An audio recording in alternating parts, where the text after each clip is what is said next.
Devant, dans le cockpit, il y a Code Bailey, le pilote américain, et Bass, l'opérateur. Nous voici en vol au plus profond de l'État de Louisiane. Nous allons voler le long des côtes, depuis la Nouvelle-Orléans jusqu'en Floride. Une grande traversée qui va nous emmener à l'endroit le plus au sud des États-Unis, à plusieurs centaines de kilomètres d'ici, jusqu'à Key West, bien au-delà de Miami. En attendant les Keys, ces îles quasi-tropicales, on tente de se repérer dans le paysage. Même avec les cartes sous les yeux, on s'y perd. Des canaux et de l'eau à l'infini. Toute plate Louisiane où il semble impossible de détacher les côtes du large, les marais de la terre ferme. Le terrain paraît assez inhospitalier.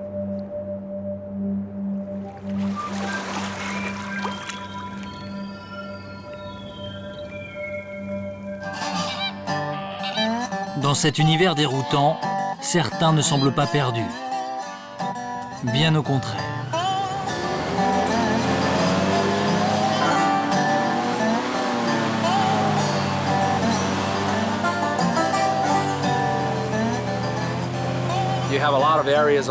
Il existe beaucoup d'endroits inaccessibles le long de la côte. Seuls les airboats peuvent passer. L'eau est trop peu profonde pour les bateaux ordinaires. Mark connaît sans doute mieux les canaux que les routes de Louisiane. Et les constructeurs d'hydroglisseurs.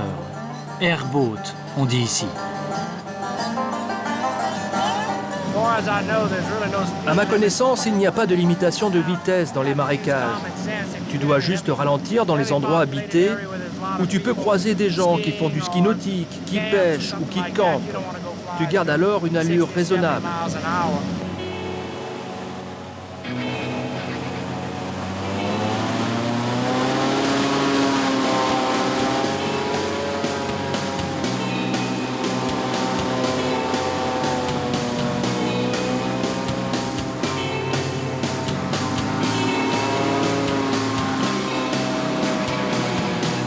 À travers champs, sur l'herbe humide, partout, l'airboat, tout l'engin idéal pour se déplacer dans les bayous.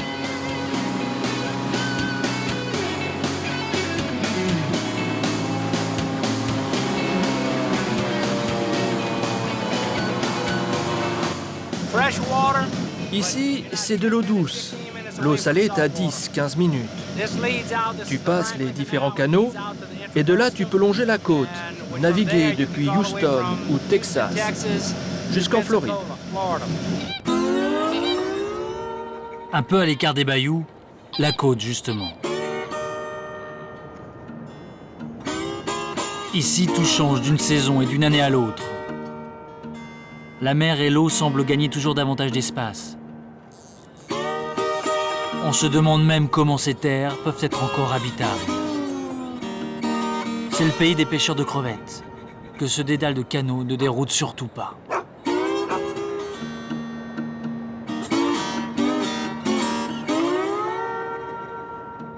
C'est au large qu'ils s'en vont déployer les ailes de leurs bateaux.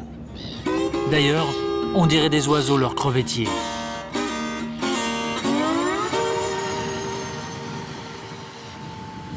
Nous voici maintenant posés près de Galliano.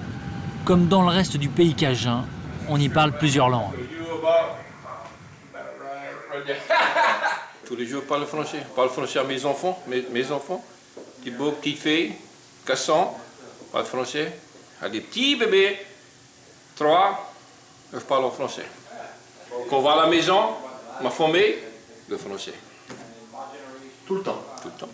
Pour le repas, on boit du vin, on boit le vin, on parle le français. C'est ça. Jeffrey est employé sur l'un des multiples héliports que compte le sud de la Louisiane. Caméra en place, on quitte un territoire francophone pour un autre monde, celui de l'offshore.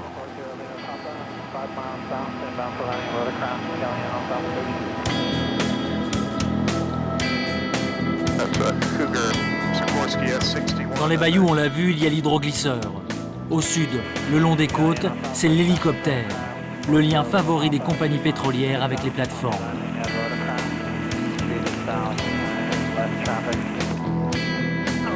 La plus grande quantité de pétrole et de gaz extraite en Louisiane vient du large ou près des côtes.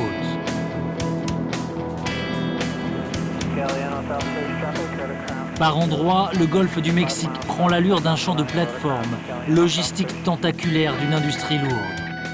Une manne en Louisiane, mais aussi un cauchemar. En avril 2010, c'est au large d'ici que Deepwater, une immense plateforme explose, brûle et lâche des millions de tonnes de pétrole dans l'océan.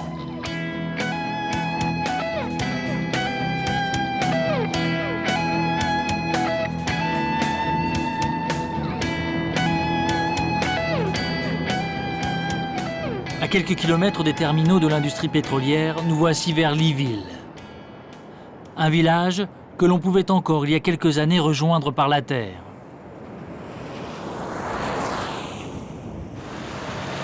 À la place des anciennes routes, il a fallu ériger cet étrange pont, avec des angles et des lignes droites pour que le village ne devienne pas une île.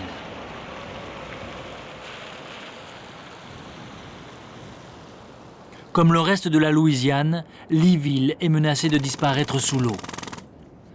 Alors, tout autour, dans la région, sans rechigner à la dépense, on reconstruit des kilomètres et des kilomètres de nouvelles routes au-dessus des terres inondées.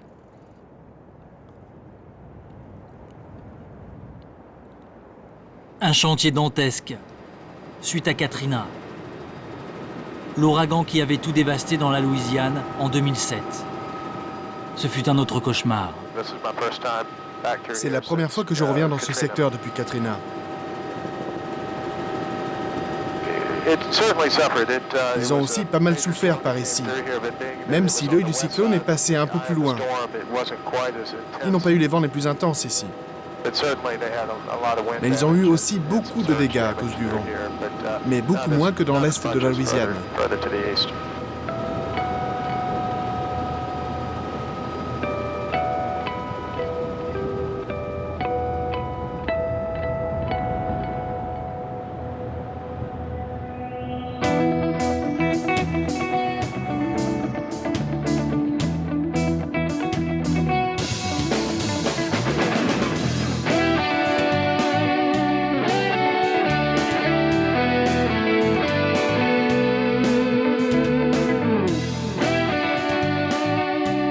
À plus de 100 mètres d'altitude pour les plus hauts, voici les points culminants de l'État de Louisiane. Les gratte-ciel de la Nouvelle-Orléans, en plein cœur d'une cité bâtie en dessous du niveau de la mer. Sans un gigantesque système de pompes et de digues, la ville de 250 000 habitants serait inondée en permanence.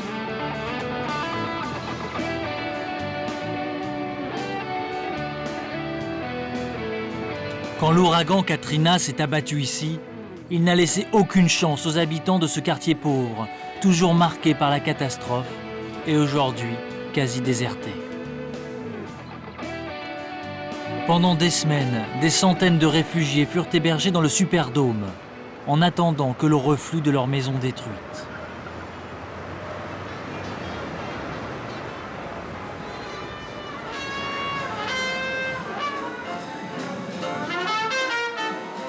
Aujourd'hui, la Nouvelle-Orléans continue de vivre avec ses plaies, lointaines ou récentes. Mais en musique, comme toujours.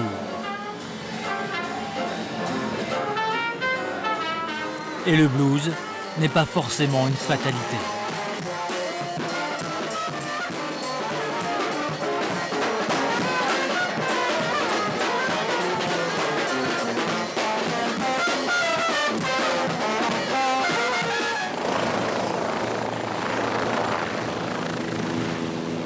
Dernière vérification sur le tarmac. On s'apprête à quitter la Louisiane et reprendre les airs, en direction cette fois de la Floride. La nuit a été courte. Le son des cuivres et des caisses claires de Bourbon Street, encore dans les oreilles. Nous voilà partis.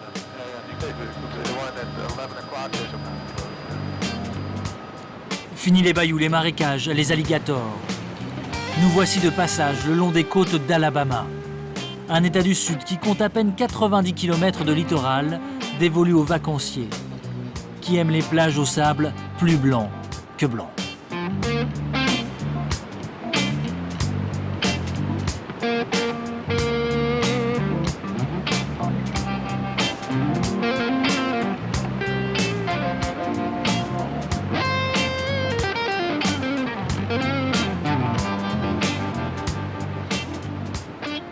Près des yachts en hivernage, certains affichent encore le drapeau confédéré, l'étendard controversé des sudistes.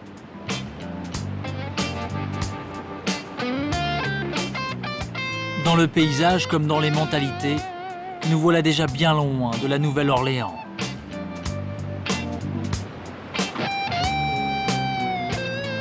Aux parcs nationaux se succèdent les stations balnéaires davantage urbanisées. Nous sommes au mois de février. La saison commence en Floride. Rien ne doit traîner.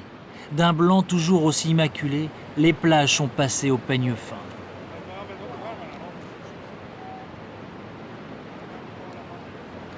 Alors, comme les promeneurs, on se demande bien pourquoi ils sont si nombreux, les nettoyeurs de plage.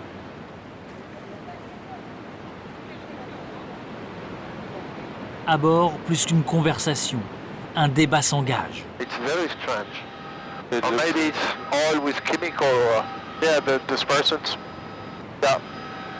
The dispersants were probably more controversial than the oil.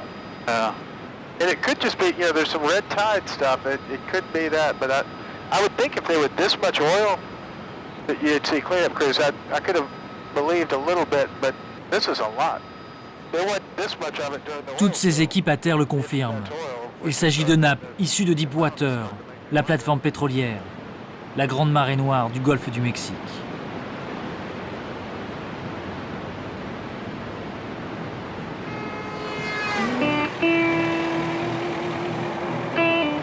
Nous voilà maintenant loin de la mer, sur une aire d'autoroute au milieu de nulle part, toujours en direction du sud.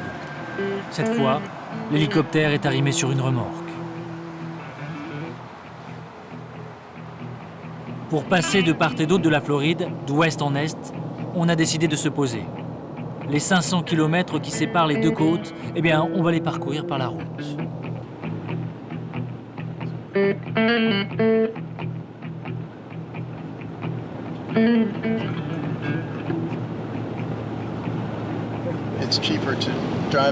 C'est moins cher de transporter l'hélicoptère par autoroute que de voler. C'est pour des raisons économiques qu'on fait ça. Quand il y a de longues distances à parcourir, on prend la remorque.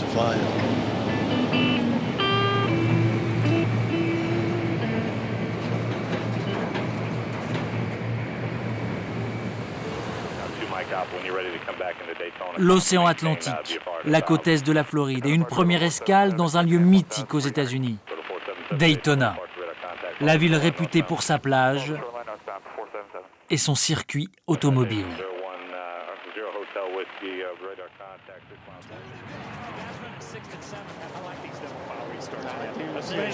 Et ce week-end, c'est la Daytona 500, la course de l'année. Dans les gradins, comme dans un immense stade, plus de 200 000 spectateurs. Sur le circuit, 800 km à parcourir pour une trentaine de bolides. Et dans tous les États-Unis, rivés devant leur écran pour regarder les voitures tourner, tourner et tourner encore, des millions de téléspectateurs.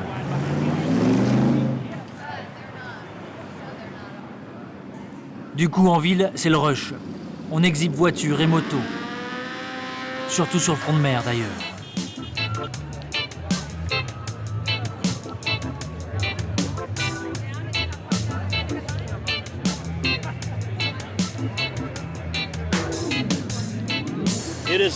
C'est le plus grand événement sportif au monde. Plus grand que le Super Bowl. Plus grand que le circuit d'Indianapolis. C'est le meilleur endroit au monde. Où d'autre veux-tu aller? Tout le monde adore Daytona, c'est unique. C'est beau, les enfants, tout le monde aime l'endroit. La mer, c'est parfait. J'adore le vent, les cheveux au vent. Tout le monde adore, tout le monde veut être là. C'est vraiment cool. Soleil, belle fille, bonne bouffe. C'est la seule plage aux États-Unis sur laquelle tu as le droit de rouler. Quoi de plus?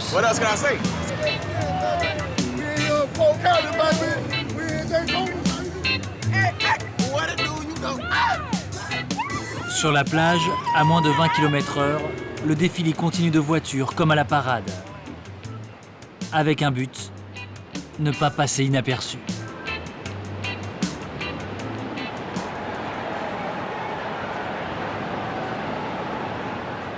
Un peu plus en retrait, devant des gradins toujours combles, la course qui se poursuit à plus de 200 km/h dans un vacarme infernal. Voilà donc Daytona, le temps d'un week-end au centre de l'Amérique. Et dire qu'à seulement quelques kilomètres, un autre événement au retentissement quasi planétaire se prépare. Sauf que l'espace aérien est quasi fermé. Impossible de survoler la Space Coast, la côte dite de l'espace. No, we always stay shy of it, and that's why I was calling to find out I'd been told from flight service that. Au sol, on se rapproche des autorités. On va tenter d'aller au plus près des zones interdites. Mais il faut faire vite. Demain, tout le secteur sera interdit. C'est pas simple, la côte de l'espace.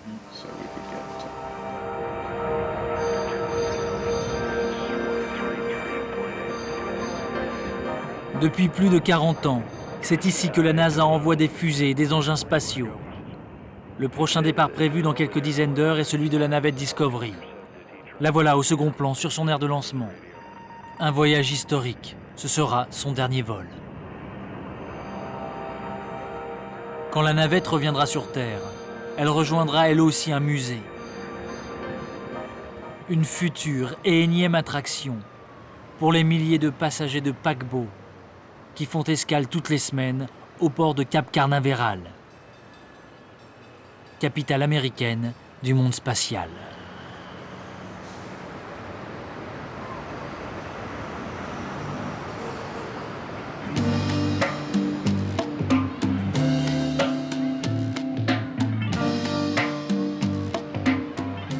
Pour les Américains, la Floride, c'est le pays du soleil. Là où il fait toujours beau quand il neige au nord du pays. Ici, pas besoin d'attendre les mois de juillet ou d'août pour aller sur l'eau et sur les plages. D'ailleurs, l'été, il fait trop chaud. Et puis surtout, c'est la saison des ouragans. Donc, il y a un peu moins de monde.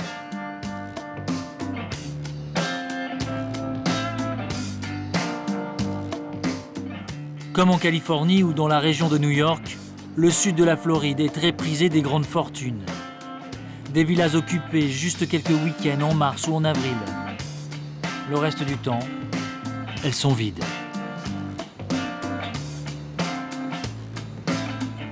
À Palm Beach, on peut ainsi découvrir la Maison de l'Amitié, en français dans le texte. C'est le nom de cette propriété réputée la plus chère de tous les États-Unis. Évaluée à plus de 120 millions de dollars, la villa appartient à Donald Trump, un mania de l'immobilier. 48 places de parking pour seulement 9 chambres, cherchez l'erreur. En février ou en mars, il est aussi parfois déconseillé de se baigner à cause des requins, décidément nombreux au bord des plages de Floride.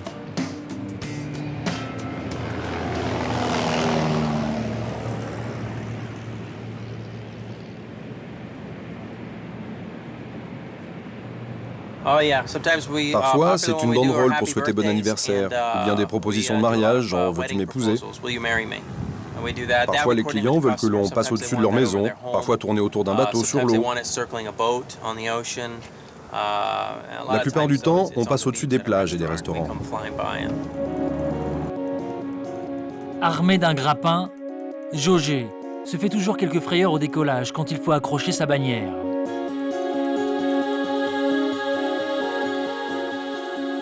Là, c'est réussi du premier coup. Pilote d'avion publicitaire, un job en vogue le long de cette côte surpeuplée. Je n'ai pas vraiment de soucis avec les propriétaires des maisons que je survole. Je reste au-dessus de l'océan.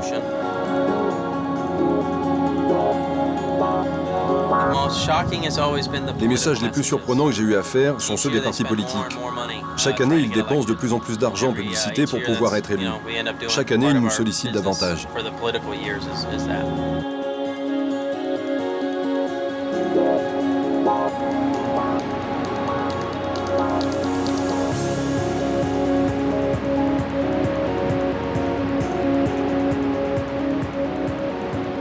Plus de 5 millions d'habitants peuplent la côte est de la Floride, de Palm Beach à Miami.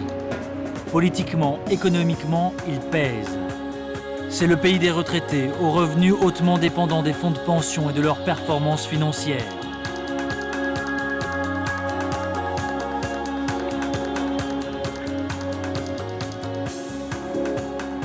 Même les étudiants aiment. Ils convergent par avion entier vers les plages au printemps pour le traditionnel spring break. Pas forcément au goût des anciens d'ailleurs.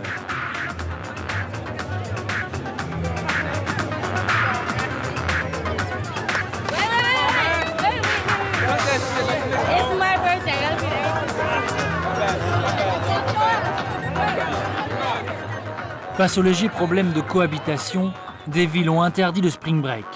Pas South Beach, la grande plage de Miami.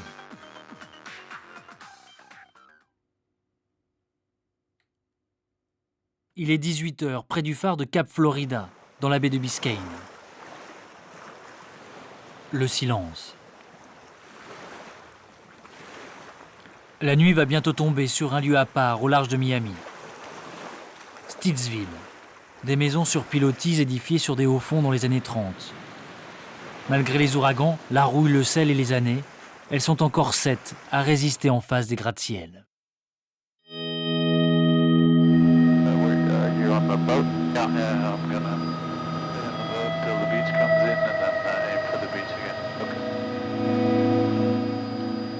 Des grandes villes des bords de mer américains, Miami n'est pas la moins provocante. Son côté tropical sans doute. Presque aussi cosmopolite que New York. Sûrement aussi convoité par les people que Los Angeles. Ces mêmes célébrités qui aiment habiter ensemble dans ces îles privées gagnées sur la mer.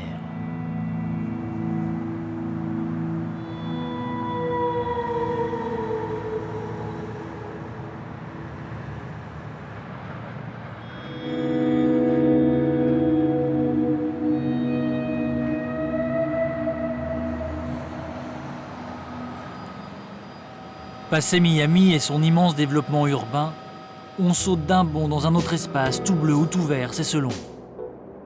Une poignée d'îles qui se jettent dans le golfe du Mexique, les Keys, avec tout au bout sa ville emblématique, Key West.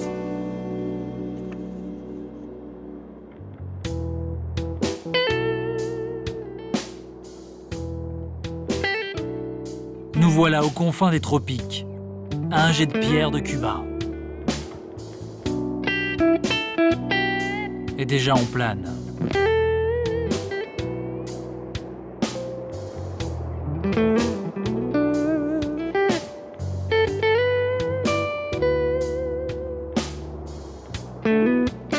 Il y a bien longtemps, il n'y avait pas de pont pour relier toutes ces îles étroites et tranquilles. Aujourd'hui, il existe une route au milieu de l'océan, avec son trafic incessant, son lot d'embouteillages et parfois d'accidents.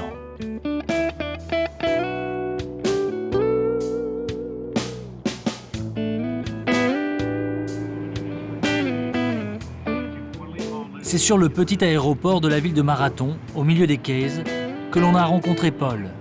Un personnage, Paul. Un peu allumé. On est mieux dans le ciel que sur Terre. Tout est mieux en l'air. Je pense que même un bidonville est pas mal à 500 pieds d'altitude. Moi, si j'avais un idéal, ce serait de passer mon temps au bar. Mais à part ça, je préfère voler. Un homme heureux, Paul. Dans le coin, on dit qu'il a le meilleur boulot du monde. Tous les jours aux commandes de son biplan qu'il pilote les cheveux au vent pour faire découvrir ses îles aux visiteurs. J'ai de la chance. Il n'y a rien de mieux que de voler à l'air libre, assez bas pour voir le paysage. Normalement, je reste dans les environs de Marathon, dans le centre des Keys. Autour du pont, vers le phare, on jette un œil sur le récif. Voir tout ce qu'il y a de plus spectaculaire, les raies, les requins. Un jour, un gamin m'a dit en débarquant qu'il venait de vivre la meilleure minute de sa vie. J'ai eu une passagère terrifiée à l'idée de voler et elle avait adoré. Et son mari avait été malade. Voler, c'est unique.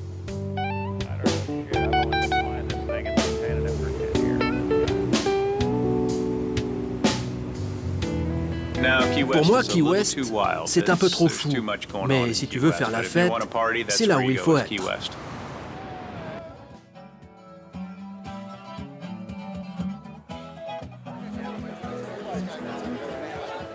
C'est généralement vers 18 h que les rues et les quais de Key West s'enflamment. Le sunset, le coucher de soleil, un must ici. Les bars alors se remplissent, la musique est partout. Pas aussi bonne qu'à la Nouvelle-Orléans bien sûr, mais quand même, il y a une ambiance, même en mer.